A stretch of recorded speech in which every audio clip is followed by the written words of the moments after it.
Les amis, bonjour. J'espère que tout le monde se porte bien.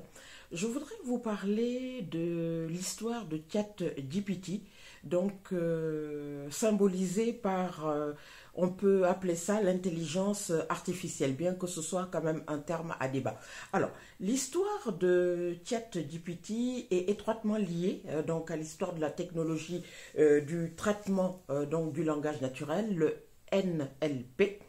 Les chatbots ont été créés dans les années 1960, mais leur développement a été limité en raison des limitations de la technologie NLP et des ordinateurs de l'époque. L'arrivée de l'apprentissage automatique dans les années 1990 a permis de nouveaux progrès dans la création de chatbots, mais leur capacité à comprendre et à interagir avec les utilisateurs était souvent limitée par la qualité des ensembles de données et des algorithmes utilisés.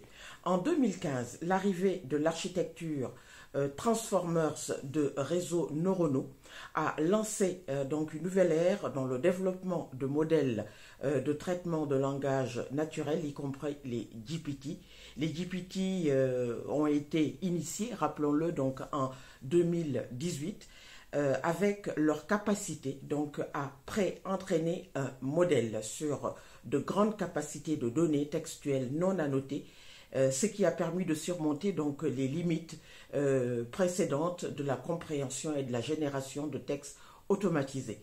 Les premières versions de GPT étaient relativement simples, mais les versions ultérieures ont été de plus en plus complètes et capables de générer du texte qui ressemble à celui d'un humain.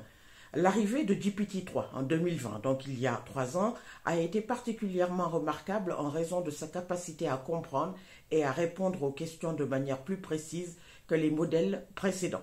Les GPT et d'autres modèles de traitement automatique du langage naturel continuent d'évoluer avec des applications potentielles allant de la production de contenu automatisé à la traduction automatique et à la réponse à des questions.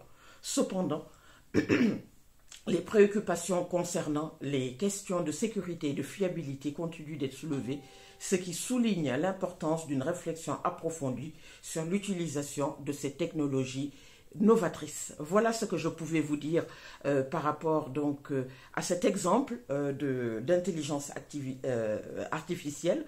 Aujourd'hui, il y a un nouveau modèle qui démarre bientôt, le ChatGPT 4, qui sera, on va dire, l'équivalent de l'intelligence humaine. On verra bien. Likez, commentez et merci beaucoup les amis.